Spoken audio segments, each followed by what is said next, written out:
This is He Knows the Sport, bringing you that heat and that far. We keeping a foot on the what? On the next. We keeping a foot on the what? On the next. You guys know when the black beanie mode come out, this is the ultimate variation of etherins and merkins. I just finished working out, so my endorphins are firing. My morphines are kicking on all cylinders, though. So I'm ready to dish this thing out like nobody's business. So re-hear me? Re-hear me? Well, man. I feel like Michael Jordan in 2009 when he dropped that commercial and he said, maybe it's my fault or maybe you're just making excuses. Let me say it again. Maybe it's my fault or maybe you're just making excuses. Here's the cold-hearted, here's the unadulterated, and here's the cutthroat to tell the fashion. Maybe my basketball standards are too high or maybe you just can't keep up. Let me say it again. Maybe my basketball standards are too high or maybe you can't keep up. Here's the cold-hearted, here's the unadulterated, and here's the cutthroat to tell the fashion. The truth will always have its day. I keep telling motherfuckers, fall your ass in line with He Knows the Sport, because He Knows the Sport is always on the thumb and the needle of the damn situation. Let me say it again. Fall your ass in line with He Knows the Sport, because He Knows the Sport is always on the thumb and the needle of the damn situation. Who we rolling out on the red carpet and who we issuing out ethers and merkins to? Dame Dollar, or aka Damian Lillard. Now I know some people, even the real G's, the super real G's, and the ultimate real G's out here in these basketball streets, they were feeling some type of way. Let me say it again. They were feeling some type of way. You know what I'm saying? About the cold-hearted, unadulterated, and cutthroat true teller fashion that He Knows the Sport said. They thought that He Knows the Sport was going to get in defense of Damian Lillard. Here's the thing. He Knows the Sport judges basketball at the highest levels. When I keep telling you guys this stuff, it's not something that I'm just telling you. I actually practice what I preach. I actually put it into practice. When I judge basketball at the highest levels, I have a very high standard, a very high bar. And what you're going to find is even so-called basketball heads are going to have a problem with my standard. This is why you guys see the way Richie Rich is on the lives. Richie Rich has gone through a He Knows the Sport molding for 35 to 36 years of his life. Matter of fact, Richie Rich is 36 now. Richie Rich is going through a 36-year molding of He Knows the Sport school of basketball standard. This is why, like the Charles Barkley commercial, dog, anything less is uncivilized, dog. Let me say it again. Anything less than right guard, and that's the deodorant he was talking about. But in this case, anything less than judging basketball at its highest levels is unfreaking civilized. Y'all can't sit here and tell me that Damian Lillard, a guy who supposedly is a Mamba mentality, Mamba award recipient. You got guys out here on YouTube giving this guy recipient awards and co-signing it with Kobe being Bryant. Do you know how disrespectful that is? Kobe Bean Bryant is a two-sided player on both sides of the equation. He played defense at the highest levels. He played offense at the highest levels. Damian Lillard, like Skip Bayless said, yes, lest you forget, lest I have to remind y'all asses. Let me say it again. Lest you forget, lest I have to remind y'all asses, because this needs to stick in the corpus callosum and in the cerebellum. And this needs to stick in the medulla oblongata. So hear me and hear me. Well, as a matter of fact, we're going to do it in Black Mamba mode. Hear me and hear me. Well, you can't compare a guy like that to a Kobe Bryant. You can understand why they give an Anthony Davis a Mamba mentality award, because he plays on both sides of the ball. You can understand why Kawhi Leonard gets the Mamba recipient award. He plays on both sides of the ball. You can understand why Kevin Durant gets the Mamba mentality award. He plays on both sides of the ball. To give somebody an award recipient of what denotes what that other player was about, they have to have characteristics that match up to the player. Let me say it again. They have to have characteristics that matches up to the player, y'all. That means they have to play on both sides of the basketball at an elite level. Damian Lillard doesn't do this. James Harden doesn't do this. This is why they are not super in front of the star. See, I told you guys, I told you Rudy Poor and you pump on brakes. You classic Dolce and you troglodytes. You ultra fanboys with the ultra fanboy rhetoric. The terminology superstar in its highest, purest basketball form means that you play elite on both sides of the equation, offense and defense. You can't just be an elite offensive player, or you can't just be an elite defensive player. That means that you're a star. It means that you're an all-star. It doesn't mean that you're a superstar. See, there's levels to this shit. Shout outs to Meek Mill. There's gears. And if he knows his sport has to be the standard bearerizer and a transcenderizer of standard bearing and trend setting, the true and the most properest levels of basketball to you guys, and letting that thing stick in your corpus callosum, and letting it stick into your medulla oblongata, and let it stick into your, what we would say, cerebellum, then I will do that. Skip Bayless is absolutely, unquestionably, and unequivocally correct when he says that Damian Lillard is not super in front of star. Now, why is Skip Bayless right? And this is what I was trying to tell you guys. This is the bait and the trap psychology, man. Skip Bayless has shown me that he has studied the human psychology. He damn near better. His ass is damn near almost 70 years old. Let me say it again. His ass is damn near 70 years old. He better be doing some reading, and he better be doing some studying.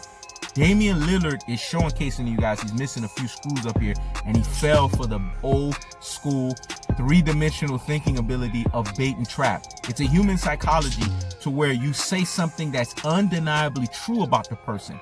You say it in a way that's so visceral, so cold-hearted, so unadulterated, so cutthroat with a truth-telling fashion that you force them to respond. You basically, what you're doing is you're forcing them to bend the mental proverbial fucking knee. Let me say it again. You're forcing them to bend the proverbial fucking mental knee, because you know they're going to get hot and bothered like grits.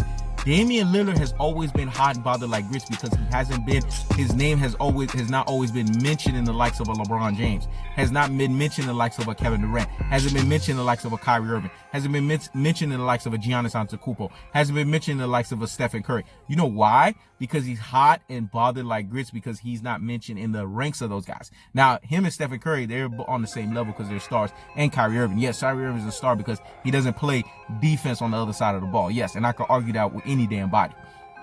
But the Kevin Durant's of the world, no, he's not on that level. The Kawhi Leonard's of the world, no, he's not on that level. The LeBron James of the world, no, he's not on that level.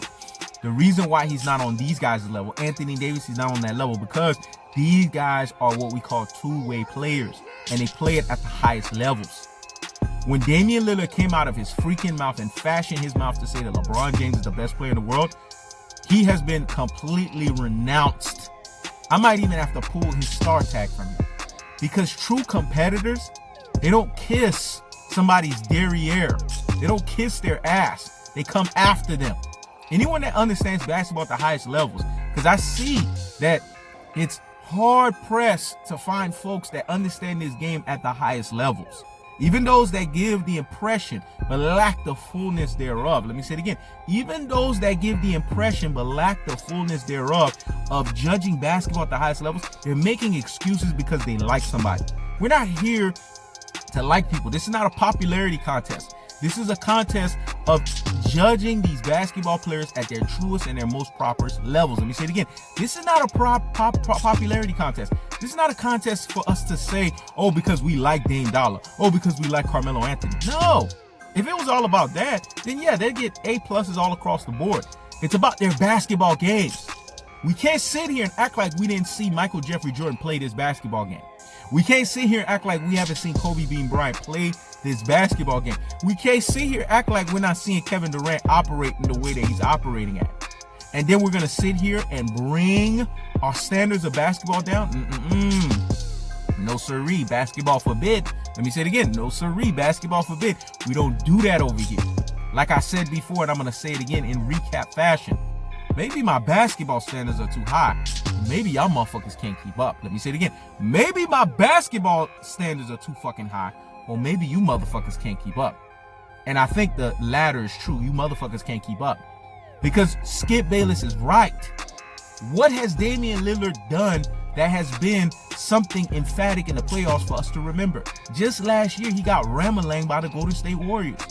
An opportunity in the Western Conference Finals for him, CJ McCullough, another fraud, because he only plays on one side of the basketball. He's a pedestrian and he's allergic to the defense. And that whole Portland Trailblazers team had an opportunity to showcase to you NBA fans that they were for real and they could have made it to the NBA Finals. They couldn't get the job done. You know why they couldn't get the job done? Because they lack the other side of the equation. Let me say it again. They lack the other side of the equation. And it goes back to what Dennis Rodman said. Offense gets the glory, but defense wins championships. Let me say it again. Offense gets the glory, but defense wins championships. Here's how Skip Bayless has mentally whipped Damian Lillard and made him bend the proverbial fucking knee to now where he's going to get the last laugh. Because not only did Damian Lillard basically kiss LeBron James' derriere by saying he's the best player in the world, which is repulsive at best, it told me where his competitive fire is at. Your competitive fire is basically your LBJ fanboy. Anyone that's a true competitor or anyone that judged basketball at the highest level would be, again, repulsed at that nonsense. That means he's already lost before he won. I can't believe I'm saying this. LeBron James has Sun Tzu, aka Art of War, Damian Lillard. Let me say it again. LeBron James has Sun Tzu, aka Art of War, Damian Lillard. 7 steps ahead of the game. You already telling your opponent they are superior to you before you step on the basketball court. And y'all want to sit here and tell me that's Mamba mentality? That's Mamba award recipient ability? That's the Mamba way? Higgity fucking hush. Kobe Bryant would be turning in his grave going like this. That's not competitive, y'all. Because competitiveness, being a true competitor, being an ultra competitor is about taking it to your opponent and sticking it to him. Damian Lillard is basically letting you know he's already subservient to LeBron before he even steps into that series. So I can see why people are going to say it's a 5 to 6 game series in the Lakers' favor. Now I want to see all of these people, these opera singers, the ones that jumped on Damian Lillard's jock. What do they have to say now at this point? You see how Skip Bayless sunned his ass? And now, once the Los Angeles Lakers beats the Portland Trailblazers, Skip Bayless is going to say the chickens have come to roost. And now he's going to be not only solidified, but he's also going to be certified and verified and saying, you see what I told you guys? He's not a super in front of the star. Because in order for you to showcase that you're a superstar, you have to beat a superstar. Whoop! What I said was so deep and profound. Whoop! Let me let that marinate in the corpus callosum and in the cerebellum. Hear me? Hear me? Well, in order for you to be a superstar, you have to beat a superstar. LeBron James is a superstar. So if Damian Lillard wants to prove that he's a super in front of the fucking star, then he needs to beat LeBron James. And we all know how that's going to spell out. Because at the end of the day, the Portland Trailblazers are the 27th ranked defense. So when you look at their defense, all you have to say is things that make you say, Let me say it again. Things that make you say, I leave with this in cold-hearted, unadulterated, cutthroat true-teller fashion. Maybe my basketball standards are too high, or maybe you motherfuckers can't keep up. This is He Knows the Sport. Check it out.